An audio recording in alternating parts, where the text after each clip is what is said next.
लव जिहाद। आता हा लव जिहाद म्हणजे नेमकं काय असतंय किंवा नुकत्याच वयामध्ये आलेल्या या आपल्या धर्मामधल्या तरुण सुंदर मुलींना कशा प्रकारे जाळ्यामध्ये घेरलं जातंय। एखादा सभ्य आणि साधारण सरळ मार्गी असणारा पोरगा जर एखाद्या पोरीकडे त्यानं चुकून बघितलं, लग्नासाठी वगैरे विचारलं तर छेडछाडीचा खोटा गुन्हा दाखल केला जातोय। परंतु अशा प्रकारे जेव्हा लव जिहाद घडतो तेव्हा मात्र हा आपला धर्म, हा आपला समाज मात्र तोंडामध्ये बोटं घालून नुसत्या बातम्या ऐकत असतोय। हे खरं तर वास्तव आहे। काय झालं 2 वर्षापूर्वी तो लव जिहादचा प्रकार घडला। अक्षरशः त्या आपल्या एका ताईचं 35 तुकडं करून त्या फ्रीजमध्ये ठेवण्यात आलं।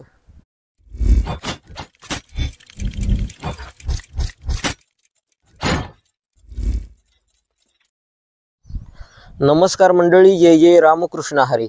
मंडळी, मी सावतार नदिवे या विश्वातली विश्वास न बसणारी वास्तविक माहिती या चॅनलच्या माध्यमातून नेहमीच मी तुमच्यासोबत घेऊन येत असतोय। मंडळी, आजच्या व्हिडिओमध्ये आपण एका अशा विषयावरती माहिती घेणार आहोत की तो विषय ऐकल्यानंतर तुमच्यासुद्धा पायाखालची जमीन सरकल्याशिवाय राहणार नाही। होय मंडळी, तुमच्यासुद्धा पायाखालची जमीन सरकल्याशिवाय राहणार नाही। त्या विषयाचं नाव आहे लव जिहाद।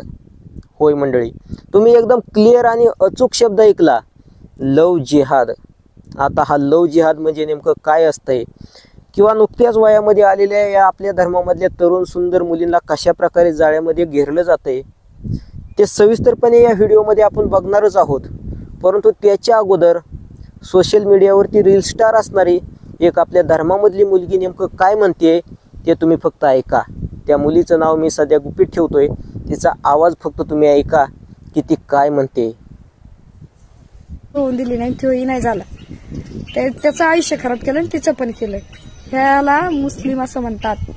असं नाही की परत ती सोडली तर सोडली, पण दुसरी बघू आपण, परत दुसरीचं तसंच होईल, तिसरीचं तसंच होईल, असा नाही ना विचार केला। ह्याची शिक तू घे। मुस्लिम म्हणजे खरं कोणाला काही वाटू दे, मग आपल्या व्हिडिओचा काही करा, मग आपल्याला काही घेणं देणं नाही, पण मी एक सांगू शकते, मुसलमानासारखी प्रेमळ आणि काय म्हणतात ना इमानदारी जात मी अजून कोणतीच पाहिली नाही।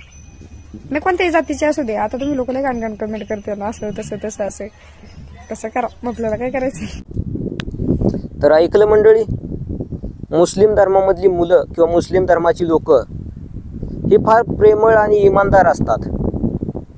बरं असू द्या, सर्वधर्म समभाव मानणारा आपलं राष्ट्र, सर्वधर्म समभाव मानणारा आपला भारत देश, आणि आता गेल्या काही दिवसांपूर्वी पहलगाम या ठिकाणी आतंकवाद्यांनी केलेल्या हल्ल्यामध्ये धर्म विचारून मारलं।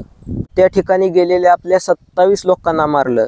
मंडळी, अक्षरशः डोळ्यामधून गळगळ अश्रू वाहतील अक्षरशः तो व्हिडिओ बघितल्यानंतर। अक्षरशः मंडळी, आमच्या सुद्धा तालुक्यामधून काही लोक त्या ठिकाणी गेलेली होती। अगदी त्या ठिकाणी धर्म विचारून मारलं। तुमचा धर्म कोणता? जे हिंदू असतील त्यांनी हात वरती करा, आणि जे हिंदू त्यांना दिसतील त्या हिंदूंना अक्षरशः त्यांनी गोळ्या घातल्या। मंडळी, अक्षरशः नुकतंच लग्न झालेलं होतं आणि एक जोडपं त्या ठिकाणी फिरायला आलेलं होतं, आणि त्या ठिकाणी असणाऱ्या त्या नवऱ्याला त्या ठिकाणी आलेल्या आतंकवाद्यांनी धर्म विचारून मारलं। सोबत असणाऱ्या त्याच्या बायकोला बघितलं, तिच्या हातामध्ये असणाऱ्या हिंदू धर्माच्या संस्कृतीप्रमाणे असणाऱ्या बांगड्या, पायामध्ये असणारी जोडवी, आणि याच्यावरून त्या आतंकवाद्यांना समजलं की हा माणूस, या बाईच्या शेजारी असणारा माणूस हा हिंदू आहे, आणि त्यांनी त्याला गोळ्या घालून मारलं। अक्षरशः बाजूला बसून डसाडसा ती बिचारी मुलगी, ती नवीन लग्न झालेली नवरी रडत होती। तेव्हा कुठं गेलता सर्वधर्म समभाव? मंडळी, आता मात्र आपल्या धर्मासाठी एकजुटीची गरज आहे। जे काही मोठमोठे राजकीय नेते मंडळी असतील त्यांनी आपापसामध्ये असणारे मतभेद विसरून या देशासाठी, या देवांसाठी आणि या धर्मासाठी एकत्र आलं पाहिजे। देश, देव आणि धर्म याच्यासाठी आपण आपलं सर्वस्व त्यागायला तयार असलं पाहिजे। मंडळी, हिंदूंमध्ये पडलेली फूट, होत असणारे अंतर्गत जातीय वादविवाद, आणि याचाच फायदा हे असणारे इस्लामी लोक उचलत आहेत। हे आतंकवादी अतिरेकी हे कसे तयार होतात? यांचा मुख्य उद्देश काय? तर हिंदू धर्म संपवणं आणि हळूहळू आपल्या मुस्लिम लोकांची संख्या जी आहे तर ती वाढवणं, आणि याच्याच मधून लव जिहाद सारखे प्रकार समोर येतात। आता लव जिहाद म्हणजे काय हे सविस्तरपणे तुम्हाला आता पुढे सांगतो। आता व्हिडिओच्या सुरुवातीला तुम्ही त्या एका आपल्याकडच्या हिंदू मुलीचं बोलणं ऐकलं असेल। तिला त्या मुस्लिमांबद्दल एवढा आदर का वाटतोय? मुस्लिम लोक प्रेमळ असतात, इमानदार असतात असं ती एवढं का बोलतेय? तिला एवढा का लळा लागला? सगळं काही तुमच्या सगळ्या काही प्रश्नांची उत्तरं पुढे भेटतील. लव जिहाद म्हणजे नेमकं काय असते? मंडळी, जर अशा प्रकारे इस्लाम लोकांनी किंवा मुस्लिम लोकांनी किंवा त्या अतिरेक्याने आतंकवाद्याने जर आपल्यावरती बॉम्बने हल्ला केला तर त्यांना आपण आतंकवादी समजू. जर त्यांनी दगडाने किंवा बंदुकीने हल्ला केला त्यांना आपण अतिरेकी समजू. परंतु असं उघडपणे जर ते हल्ले करत राहिले तर आपला सगळा काही धर्म आहे, हिंदू धर्म हा एकजूट होईल आणि सगळ्या त्या इस्लामी लोकांना, त्या मुस्लिम राष्ट्रांना सुद्धा उद्ध्वस्त करेल. अशी अतिरेकी वगैरे हल्ले करायच्या ऐवजी अंतर्गत काहीतरी आपल्या धर्माला पोखरायचा प्रयत्न करतात.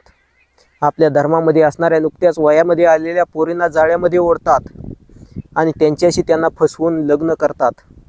होय मंडळी, सध्या आपल्या महाराष्ट्रामध्ये हजारो केसेस आहेत. या लव जिहादचे हजारो प्रकरण आहेत. आणि माझे शब्द फक्त मी काय तोंड उघडतोय आणि जसे तसे माझ्या तोंडामधून हे शब्द बाहेर पडतायत असं नाही. मी याच्यावरती अभ्यास केलेला आहे की खरोखरच हजारो प्रकरणे या महाराष्ट्रामध्ये लव जिहादचे आहेत. माझ्या बोलण्यावरती विश्वास बसत नसेल तर ठराविक ठिकाणी तुम्ही जाऊन पोलीस स्टेशन अंतर्गत त्या पोलीस स्टेशनची चौकशी करा, त्यांच्याकडून माहिती मागा की खरंच लव जिहादची प्रकरणं इथे घडतात का? तर उत्तर येईल होय. मग हे लव जिहाद नेमकं का घडतात? तर त्या लव जिहाद्यांचा नेमका काय उद्देश असतोय? तर या ठिकाणी असणाऱ्या हिंदू धर्मामधल्या मुली, या मुलींनाच आपल्या कब्जामध्ये घ्यायचं, त्यांच्याशी विवाह करायचा आणि धर्मांतर करायचं. खरं तर थोडक्यामध्ये याच प्रक्रियेला लव जिहाद म्हणतात. आणि पुढे या आपल्या माता भगिनींसोबत, या ताईंसोबत काय घडतं याची मंडळी कल्पनासुद्धा न केलेली बरी. 2च वर्षापूर्वी एक प्रकरण घडलेलं होतं की त्या मुलीला अशाच प्रकारे नेऊन अक्षरशः मंडळी शेवटी त्या मुलीचे 35 तुकडे हे त्यांनी त्या फ्रीजमध्ये ठेवलेले होते. बोलत असताना अगदी अंगावरती काटे उभे राहतात. अक्षरशः मनामध्ये हुंदका दाटून येतोय की ती कुणाची तरी आपलीच आई बहीण होती, कोणीतरी आपलीच ती ताई होती. ती मग या लांडग्यांच्या टोळीमध्ये नेमकी कशी यांच्या गळाला लागली? अक्षरशः मंडळी, जे काही आहे ते सविस्तरपणे आज मी बोलणार आहे. भलेही माझ्यावरती पुढं हल्ला होऊ द्या, कारण देव, देश आणि धर्म याच्यासाठी सर्वस्व, स्वतःचा प्राण त्यागायला मी तयार आहे. परंतु जे काही आहे ते उघडपणे या सोशल मीडियाच्या माध्यमातून तुमच्या सगळ्यांच्या समोर आणणार. होय, आणणार आणि आणणारच. सध्या हे लव जिहादचे प्रकार कशा प्रकारे वाढत आहेत? सुरुवातीलाच एक सोशल मीडियावरती रील स्टार असणारी एक पोरगी कसं बोलत होती ते तुमच्या लक्षामध्ये आलं असेल की मुस्लिम लोक प्रेमळ असतात, इमानदार असतात. हे साप चुकीचं आहे. कारण हे वरून प्रेमळ असतात, आपल्याकडच्या मुलींना अशा प्रकारे घुलवतात. आणि एक गोष्ट सांगू, एक वैज्ञानिक गोष्ट सांगतो तुम्हाला. ही जी लोक आहेत ही 18-20 वर्षाच्या मुलींना सुद्धा टार्गेट करत नाहीत. अक्षरशः मंडळी 13-13, 14-14, 15-15 वर्षाच्या त्या लहानग्या कोवळ्या मुलींना ते टार्गेट करतात, आपल्या जाळ्यामध्ये ओढतात. शेवटी निसर्ग आहे, सायन्स, विज्ञान आहे की या वयामध्ये येणाऱ्या या पोरींच्या शरीरामध्ये काहीतरी हार्मोनिक बदल होत असतात. त्याच्यामुळे त्यांना एक भावनिक गरज, भावनिक आधार हवा असतो. आणि अशाच मुलींना प्रेमाच्या जाळ्यामध्ये ओढतात. इतका लाळा लावतात, प्रेम असल्यासारखं दाखवतात, अगदी इमानदारीने वागतात. परंतु ह्या मात्र बिचाऱ्या लहानग्या पोरी नुकताच निसर्गाप्रमाणे ते वयामध्ये येत असतात आणि यांना मात्र यामधलं काही सुद्धा समजत नाही. शाळेमध्ये पुस्तकांमध्ये वाचलेलं असतं की सर्व धर्म समभाव, म्हणजे सगळे धर्म सारखे आहेत. परंतु या धर्मांमध्ये नेमकं काय सुरू आहे आणि आपल्या धर्माला कशा प्रकारे खाली खेचायचं आणि आपल्या धर्माच्या मानकुटीवरती बसून त्यांचा तो इस्लामी धर्म कशा प्रकारे वाढवायचा, हे सगळं जग, हे सगळं राष्ट्र, सगळी राष्ट्र इस्लाम बनवायचे, मुस्लिम बनवायचे हा त्यांचा प्लॅन, हे मात्र त्या पोरींना माहीत नसतं. अक्षरशः त्या मुलींना मात्र भावनिक आधार हवा असतोय आणि त्यांचं ते राहणीमान, त्यांची ती लोक, त्यांची ती दुकानं वगैरे, व्यवसाय, आणि याच्यामुळं तीच मुलं त्यांना आवडू लागतात. आणि हिंदी भाषेमध्ये असणाऱ्या त्या शायऱ्या तुम्ही बघा मंडळी. जे काही हिरो आहेत, म्हणजे जे काही सिनेमामधले नटनटे आहेत ते अगदी मुस्लिम बऱ्याच आहेत आणि त्यांचं सुद्धा अनुकरण आपल्या इकडचे असणारी ही पिढी करते, त्यांच्याकडे आकर्षित होते. आणि अक्षरशः मंडळी, जे काही आतलं आहे, जे काही मी निरीक्षण केलेलं आहे ते ऐकल्यानंतर तुमच्यासुद्धा तळपायाची आग मस्तकामध्ये गेल्याशिवाय राहणार नाही. जे काही वस्त्र उद्योग असतात, व्यवसाय असतात, मॉल असतात, त्या ठिकाणी शॉपिंगला जाणाऱ्या मुली, आपल्या मुली बाहेर शिकायला असतात आणि शिकायला असणाऱ्या अशा मुलींना ते ट्रॅपमध्ये ओढतात. आणि अगदी त्यांना लळा लावतात, अगदी शरीरापर्यंत त्या मुलींच्या पोहोचतात, आधी शारीरिक संबंध ठेवतात, त्यांच्या जाळ्यामध्ये त्यांना जे काही हवं नको ते बघतात. त्याच मुलीला फसवून येऊन तिच्याशी लग्न केलं जातंय. आता मात्र त्या मुलीचं वय 18 असतंय. खरं तर तिच्यासोबत लव जिहाद घडलेला असतोय, परंतु तिचं वय पूर्ण असल्यामुळं किंवा त्या प्रकारचे कायदे आपल्या राज्यामध्ये नसल्यामुळं हा लव जिहाद असून सुद्धा त्या आरोपींना किंवा असं काही करणाऱ्यांना अजिबात शिक्षा होत नाही. कारण ती मुलगी पूर्ण त्यांच्या कंट्रोलमध्ये असते. कारण त्या मुलीला आपल्या घरचे, आपले स्वतःचे आई वडील सुद्धा परके वाटतात आणि ती लोक मात्र आपुलकीची आणि जवळची वाटतात. हे मात्र खरं तर वास्तव आहे. एक केस अशीच होती की ती मुलगी स्वतःच्या वडिलांवरती फिर्याद देत होती की हे वडील, माझे वडील माझ्याशी जबरदस्ती करायचा प्रयत्न करतात, माझ्या छातीवरती नको तिथे स्पर्श करतात, म्हणून मी माझ्या आईवडिलांना सोडून या मुस्लिम मुलाशी लग्न करत आहे. हा झाला लव जिहाद. आणि अक्षरशः त्या मुस्लिमांच्या ताब्यामध्ये गेल्यानंतर आता मात्र त्या मुलीची काही गैर नसते. कारण त्या ठिकाणी तिच्यासोबत जे जे काही घडतं ते सगळं काही आता मात्र मला या व्हिडिओच्या माध्यमातून बोलूसुद्धा वाटत नाही. अशा प्रकारच्या सगळ्या काही गोष्टी घडत असतात.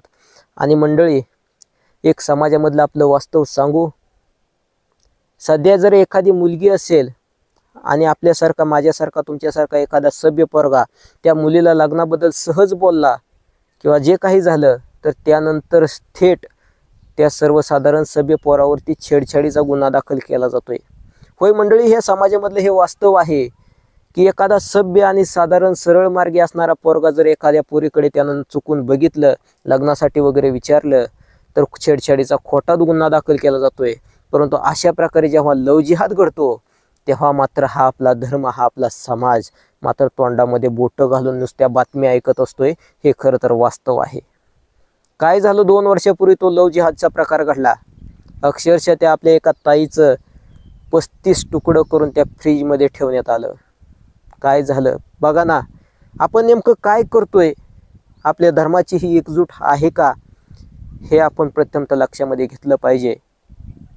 मंडळी, जेव्हा प्रेम प्रकरण होतं आणि त्यावेळी हिंदू मुलगा जर असेल तर तो जो मुलगा हिंदू असेल तर त्या मुलाला मारलं जातं, त्याच्यावरती केसेस केले जातात. परंतु तो जर मुलगा मुस्लिम असेल तर तो मुलगा पूर्णपणे सुरक्षित असतोय आणि त्या ठिकाणी त्या मुलीची मात्र हत्या झालेली असते. हे खरं तर वास्तव आहे आणि हे अनेक केसेसच्या माध्यमातून समोर आलेलं आहे. आणि हे मी काय असंच बोलत नाही, अभ्यासानुसार बोलतोय. पोलीस स्टेशनमधून तुम्ही रिपोर्ट्स मागवा. ज्या ठिकाणी अशा घटना घडलेल्या आहेत त्या ठिकाणी त्या तपासामध्ये असणारे जे पोलीस अधिकारी आहेत त्यांच्याशी चर्चा करा. नक्की नेमकं सखोल काय आहे आणि या लव जिहादची पाळंमुळं कशा पद्धतीने पसरलेली आहेत हे तुमच्या मात्र लक्षामध्ये आल्याशिवाय राहणार नाही. मंडळी, अक्षरशः कपडे खरेदी करायला गेल्यानंतर त्या ठिकाणी तीच लोक असतात, मुस्लिमच लोक, की काय हवं आहे तुम्हाला, कोणता ड्रेस हवा आहे, हा ड्रेस तुम्हाला व्यवस्थित सूट होईल, 500 का है लेकिन तुमको तो 200 में दूंगा, 200 में दूंगा, तुम तो बहुत प्यारी लगती हो, तुम तो बहुत सुंदर दिखती हो, हसती हो. अशा प्रकारे त्या मुलींची प्रशंसा केली जाते. आणि त्या ठिकाणी विक्रीला असणारे ती मुस्लिम मुलं अतिशय सुंदर आणि जे काही मेकअप वगैरे, कोणता शेंट मारायचा, मुलींना कोणत्या प्रकारचा शेंट आवडतो, जे काही आहे ते सगळं नॉलेज असते. आणि त्यांच्या अंतर्गत काही संघटना असतात आणि त्यांचा एकच निर्धार असतोय की अशा प्रकारे लव जिहाद घडवून आणायचा. आणि हे मात्र वास्तव आहे मंडळी, हे सध्या सुद्धा घडत आहे. आणि मंडळी, अशा प्रकारे या आपल्या हिंदू धर्माला लव जिहाद सारख्या माध्यमातून कशा प्रकारे आतून गुपचूप सुरुंग लावलेला आहे हे तुमच्या लक्षामध्ये येईल. मंडळी, महाबळेश्वर सारख्या अनेक पर्यटनाच्या ठिकाणी तुम्ही फिरायला गेलेला असाल आणि त्या ठिकाणी फिरायला गेल्यानंतर त्या ठिकाणी घोडे असतात बघा. त्या ठिकाणी असणाऱ्या त्या वातावरणाचा आनंद घेण्यासाठी किंवा घोड्यावरून फोटो वगैरे काढण्यासाठी किंवा घोडेस्वारी करण्यासाठी त्या ठिकाणी घोडे असतात. 100-200 रुपये देऊन आपल्यासारखी माणसं त्या घोड्यावरती बसतात. आणि अक्षरशः आपल्याकडच्या काही तरुण मुली, तरुण महिला त्या ठिकाणी फिरायला गेलेले असतात. काही जण आपल्या पतीसोबत गेलेले असतात, काही जण आपल्या आईवडिलांसोबत गेलेले असतात किंवा काही शाळेतल्या ज्या वर्गमैत्रिणी आहेत तर त्या मुलीसुद्धा वैयक्तिक त्या ठिकाणी फिरायला गेलेल्या असतात. आणि त्या ठिकाणी फिरायला गेल्यानंतर त्या ठिकाणी ते जे घोडेवाले असतात ते घोडेवाले सुद्धा त्यांचेच असतात, ते मुस्लिम सर्रासपणे असतात. हा मुद्दा तुमच्या लक्षामध्ये आला असेल. आणि अक्षरशः मंडळी, त्या ठिकाणी गेल्यानंतर जी काही तुमच्या माझ्यासारखी माणसं आहेत ती घोड्यावरती बसतात, त्यांच्या हातामध्ये ते घोड्याचे ते दोरे देतात आणि राऊंड मारतात. परंतु जेव्हा एखादी सुंदर तरुण एखादी मुलगी त्या ठिकाणी जाते आणि त्या घोड्यावरती बसते, त्या ठिकाणी फी जी असते 100-200 वगैरे दिल्यानंतर ती मुलगी घोड्यावरती बसते, आपल्याकडची जी मुलगी आहे ती बिचारी घाबरत असते आणि आपल्याला काळजी वाटते की आपली मुलगी घोड्यावरती बसलेली आहे. तेव्हा तो माणूस म्हणतोय की ठीक आहे, मला बसावं लागेल कारण ती मुलगी आहे, घोडा तिला आवडणार नाही. आणि तेव्हा आपल्याकडची माणसं त्या मुलीचा अगदी कोणी नातेवाईक असेल, तिचा नवरा असेल, तिचे आईवडील असतील, ते सुद्धा म्हणतात त्या माणसाला पाठीमागे बसायची परमिशन देतात. आणि अक्षरशः ती मंडळी मुलगी घोड्यावरती बसलेली असते आणि त्या ठिकाणी त्यांचा तो माणूस त्या घोड्यावरती पाठीमागे बसतोय. आणि अक्षरशः आपल्यासारखा एखादा मुलगा माणूस त्या घोड्यावरती बसलेला असताना लगेच आपल्याला खाली उतरवलं जाते. 200 नव्हे आपण 500 रुपये दिले तर लगेच उतरवलं जाते. परंतु त्याच ठिकाणी जर आपली एखादी मुलगी त्या घोड्यावरती बसलेली असेल तर मात्र तो माणूस पाठीमागे बसून अजून दूरवरून काही 2 राऊंड मारतोय आणि दूरवरून जात असताना गुपचूपपणे नको त्या ठिकाणी स्पर्श करणे, जे काही नको ते आहेत ते त्या गोष्टी घडतात. कारण हे सगळं काही खोलामध्ये जाऊन तुम्हाला सांगायची काही गरज नाही. आणि हे खरं तर वास्तव आहे, ही खरं तर रिॲलिटी आहे. आणि अशा प्रकारचे काही वाईट अनुभव त्या घोड्यांवरती वगैरे बसलेल्या मुलींनी सुद्धा सांगितलेले आहेत. हे मात्र सत्य आहे. मंडळी, सध्या आपण मोटरसायकल वगैरे खरेदी करायला गेलो तर आपल्यासारख्या साधारण माणसाला मोटरसायकल घेणे इतपत पैसे नसतात. परंतु त्या लोकांकडे जरा तुम्ही विचार करा की त्यांच्याकडे 10-10, 15-15, 20-20 लाख रुपये किमतीचे ते घोडे घेण्यासाठी एवढी रक्कम, एवढे पैसे नेमके आले कुठून? त्यांना हा सगळा पैसा नेमका पुरवला जातोय कुठून? आणि याच्या मागं नेमकं गूढ काय आहे, याच्या मागं नेमकं रहस्य काय आहे, याचा सखोल कधी तुम्ही विचार केलाय? हे खरं तर सगळं काही आहे ते संशयास्पद आहे. पहलगाम या ठिकाणी मध्यंतरी झालेल्या त्या आतंकवादी हल्ल्यानंतर एक आकडेवारी बातम्यांमध्ये समोर आलेली होती की आपल्याकडच्या अगदी तुमच्या माझ्या सुद्धा जिल्ह्यांमध्ये शेकडो पाकिस्तानी लोक आहेत, अगदी 100च्या वर पाकिस्तानी लोक आहेत. ती आकडेवारी एकदा तुम्ही जाऊन बघा की तुमच्या सुद्धा जिल्ह्यामध्ये पाकिस्तानी लोक किती आहेत आणि त्यांचं कनेक्शन या ठिकाणी स्थायिक असणाऱ्या या मुस्लिम लोकांशी काही आहे का? होय, मला हे मान्य आहे की सगळेच काही मुस्लिम वाईट नाहीत. होय, सगळेच काही मुस्लिम वाईट नाहीत. माझे सुद्धा काही मित्र मुस्लिम आहेत, अगदी जीवाभावाची सगळी काही माणसं आहेत, अगदी जिव्हाळ्याचं सगळं नातं आहे. परंतु याच्यामधून काही टक्के लोक मात्र अशा प्रकारच्या या ट्रॅपमध्ये आपल्या धर्माला टार्गेट करण्यासाठी, आपल्या धर्माला कुठेतरी खाली दाबण्यासाठी प्रयत्न करत आहेत. हे मात्र सत्य आहे. मंडळी, माझा हा व्हिडिओ बनवायचा उद्देश हा कोणत्याही धर्मांमध्ये तेढ निर्माण करण्याचा नाही, तर माझ्या हिंदू धर्माला जागृत करण्यासाठी हा मी व्हिडिओ बनवलेला आहे की अशा प्रकारच्या ट्रॅपमध्ये, अशा प्रकारच्या या लव जिहादच्या प्रकारांमध्ये तुमच्या माझ्या आया भगिनी अडकू नयेत. अक्षरशः मंडळी, लग्न झालेल्या महिलासुद्धा त्या ठिकाणी अशा प्रकारच्या ट्रॅपमध्ये अडकलेल्या आहेत. अक्षरशः कुठेतरी जात असताना रिक्षामध्ये तिचा एखाद्या महिलेचा नवरा सोबत असतोय, परंतु हे सगळं असताना जे काही हातचालाकी होते, जे काही बोलणं होतंय किंवा त्या महिलेला आकर्षित करून घेतलं जातंय. अक्षरशः दुसऱ्या ठिकाणावरती त्या रिक्षामधून खाली उतरत असताना ती महिला स्पष्ट बोलते, स्वतःच्या नवऱ्याला सांगते की मला तुमच्यासोबत यायचं नाही, मी या रिक्षावाल्यासोबत निघाले. हे खरं तर वास्तव आहे. अशा घटना घडलेल्या आहेत. म्हणून वेळीच सावध व्हा. कारण आपल्यासुद्धा मुलींच्या, तुमच्या माझ्यासुद्धा या भगिनींची इंस्टाग्रामसारख्या माध्यमांवरती, इंस्टाग्रामसारख्या प्लॅटफॉर्मवरती अकाउंट आहेत आणि इंस्टाग्रामवर सारख्या या माध्यमातून सुद्धा या आत्ताच्या मुलींना टार्गेट केलं जातं आहे, आपल्या जाळ्यामध्ये ओढलं जातं आहे. हे मात्र वास्तव आहे. आणि दादानो, हात जोडून तुम्हाला सांगतोय, वाटलंच तर माझं काय चुकत असेल तर तुम्ही कमेंटमध्ये शिव्यासुद्धा देऊ शकता, परंतु हात जोडून तुम्हाला सांगतोय, नवीन ज्या मुली असतात 15, 16, 17, 18 वर्षांच्या, यांना अजिबात काही समजत नसते. त्यांनी पुस्तकामध्ये सर्व धर्म समभाव असं वाचलेलं असतंय, परंतु या धर्मांमध्ये नेमकं काय चाललेलं आहे हे सगळं काही आतलं त्यांना अजिबात माहीत नसतंय. आणि त्यांना एकच गोष्ट माहीत असते, माझं वय 18 पूर्ण झालं की मी कोणासोबतही लग्न करू शकते. आणि अगोदरच अशा प्रकारे लहान असतानाच अगदी 14, 15, 16 वर्षाच्या या मुलींना ट्रॅपमध्ये अडकवलं जातं आहे. 18 वय पूर्ण झाल्यानंतर त्यांना पळवून नेऊन त्यांच्याशी उघडपणे लग्न केलं जातं आहे. आणि हा खरं तर झाला सगळा काही लव जिहादचा प्रकार. लव जिहाद म्हणजेच काय तर थोडक्यामध्ये हिंदू धर्मामध्ये असणाऱ्या मुलींना फसवून त्यांच्यासोबत लग्न करणं आणि धर्मांतर करायला लावणं, यालाच लव जिहाद म्हणतात. खरं तर मंडळी, आपल्या देशामध्ये 9 राज्यांमध्ये लव जिहादच्या विरोधामध्ये कायदे आहेत, परंतु आपल्या महाराष्ट्रामध्ये मात्र सक्षमपणे असा कायदा बनलेला नाही. कदाचित तो बनू शकतोय आणि बनावा याच्यासाठी आपण सर्वांनी प्रयत्न केला पाहिजेत. आपले असणारे जे काही मंत्री आहेत, जे काही सामाजिक लोक आहेत, सामाजिक क्षेत्रामध्ये काम करणारे लोक आहेत, त्यांनी हा मुद्दा उचलून धरला पाहिजे. कारण 9 राज्यांमध्ये लव्ह जिहादच्या विरोधामध्ये कायदे आहेत, परंतु आपल्या राज्यामध्ये नाही. मला मंडळी कुठल्याही धार्मिक तेढ निर्माण करायची नाही किंवा जातीय तेढ निर्माण करायची नाही, कारण सर्व धर्म समभाव मानणारं आपले हे राष्ट्र आहे. परंतु आपल्या धर्मावरती मात्र अन्याय होत असेल, कुठंतरी आपल्या धर्माचं नाक दाबायचा प्रयत्न केला जात असेल, तर मात्र आपण आता एकजूट झालं पाहिजे. अंतर्गत काही जातीय तेढ आहेत त्याच्यावरती मला आता जास्त बोलायचं नाही, परंतु मंडळी आपलं जे सरकार आहे हे आंतरजातीय विवाहाला मान्यता देते, हे फार गोष्ट आणि आनंदाची गोष्ट आहे. कारण आपल्या धर्मामध्ये सलोखा निर्माण होईल. होय मंडळी, सलोखा निर्माण होईल. जातीमध्ये कुठलीही तेढ न ठेवता बाहेरच्या धर्मामधले लोक आपल्यावरती अन्याय करणार नाहीत, एवढी आपण काळजी घेतली पाहिजे. आणि मंडळी आपल्या हिंदू धर्माच्या सुद्धा विरोधामध्ये यांच्या संघटना आहेत, हे मात्र तुम्हाला नवल वाटेल. अक्षरशः मंडळी लव्ह जिहाद सारखा काही प्रकार घडल्यानंतर सुद्धा त्या ठिकाणी पोलीस स्टेशनवरती सुद्धा दबाव देणारे किंवा पोलीस स्टेशन सुद्धा त्यांच्या ताब्यामध्ये घेणारे काही त्यांचे संघ आहेत. अक्षरशः त्या ठिकाणी आपल्या सामान्य माणसाचा गुन्हा सुद्धा दाखल केला जात नाही. त्या ठिकाणी अशा प्रकारचा विचित्र प्रकार घडल्यानंतर त्या मुलीला, त्या मुलीच्या घरच्यांना आधार दिला जात नाही, हे मात्र सत्य आहे.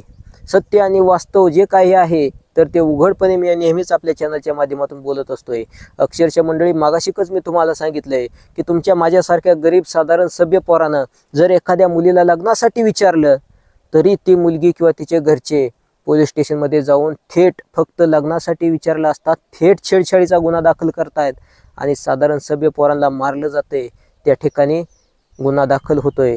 परंतु त्याच प्रकारची तीच मुलगी जर का अशा प्रकारच्या ट्रॅपमध्ये, अशा प्रकारच्या लव्ह जिहादमध्ये जर अडकली तर अक्षरशः अगदी तोंडावरती बोट ठेवून त्या मुलीच्या घरचे सुद्धा एकदम शांत असतात. कारण बाहेर काही जास्त चर्चा होऊ नये, आपलं नाव जाऊ नये आणि अक्षरशः त्या धर्माच्या बाहेरचे ते लोक त्या पोरींना आपल्या जाळ्यामध्ये ओढतात आणि जे काही व्हायला नको आहे ते मात्र होतं. आणि अशा अनेक केसेस आपल्या देशामध्ये आहेत. नव्हे फक्त आपल्या महाराष्ट्रामध्ये हजारो केसेस आहेत आणि ही आकडेवारी सुद्धा तुम्हाला बघायला भेटेल. तुम्ही एकदा शोधून बघा आणि नंतर मग माझ्यावरती विश्वास ठेवा, हे मात्र नक्की. मंडळी आता हे सगळं काही सांगून झालं. आता शेवटाला फक्त मोजक्याच काही शब्दामध्ये मला विनंती करायची आहे, तेवढी विनंती मात्र तुम्ही ऐकून घ्या. अगदी तुमच्या लहान भावासारखं समजा किंवा तुमच्या मुलासारखं समजा. जर काही मुली ऐकत असतील, ज्या काही आपल्या भगिनी ताई जर या व्हिडिओ ऐकत असतील, तर त्या मुलींना सुद्धा हात जोडून विनंती करायची आहे की एक भाऊ या नात्यानं तुम्हाला सांगतोय की अशा प्रकारच्या ट्रॅपमध्ये तुम्ही अडकू शकताय. होय, खरं आहे, तुम्ही अडकू शकताय. कारण इंस्टाग्राम सारख्या माध्यमांवरती आपल्या सुद्धा ताई भगिनींची, लहानग्या पोरींची सुद्धा अकाउंट आहेत आणि अशा प्रकारे त्या मुलींना जाळ्यामध्ये ओढलं जात आहे. आणि हे खरं तर वास्तव आहे, हे खरं तर सत्य आहे.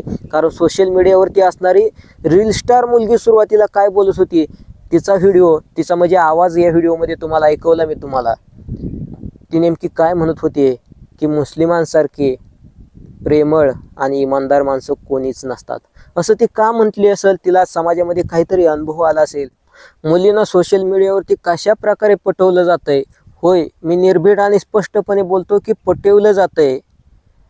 थोडे शब्द तुम्हाला कडवट वाटतील, परंतु हे सत्य आहे की अशा प्रकारे ट्रॅपमध्ये जाळ्यामध्ये ओढलं जातंय, मुलींना पटवलं जातंय आणि त्यांच्यासोबत पुढे लव्ह जिहाद होतोय.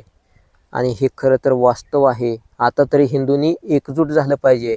बटेंगे तो कटेंगे हा योगीजींचा नारा, योगीजींनी दिलेला संदेश आपण मात्र एकदा आठवून बघितला पाहिजे, त्याचं चिंतन केलं पाहिजे.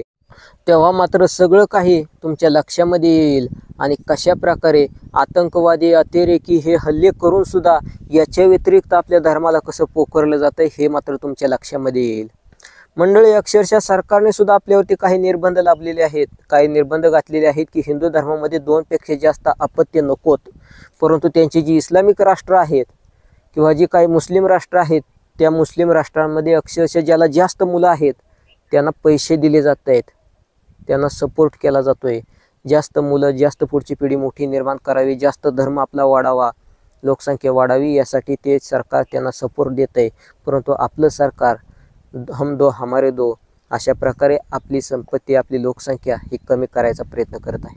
शेवटी आपण जास्त पण ताण घ्यायची गरज नाही, परंतु काही गोष्टी आपल्या लक्षामध्ये आल्या पाहिजेत, हे मात्र नक्की. शेवटी आपला धर्म हा स्वतः भगवंताने तयार केलेला आहे. श्रीकृष्णाने स्वतः सांगितलेला आहे, यदा यदा ही धर्मस्य ग्लानिर्भवती भारत. म्हणजे आपला धर्म संपवायची धमक कोणाच्यात सुद्धा नाही. जेव्हा जेव्हा हा धर्म संकटामध्ये असेल तेव्हा आपला देव स्वतः अवतार रूप धारण करेल. हे मात्र सत्य आणि वास्तव आहे. कारण आपला धर्म संपवायच्या मागे बरेच लांडगे आहेत.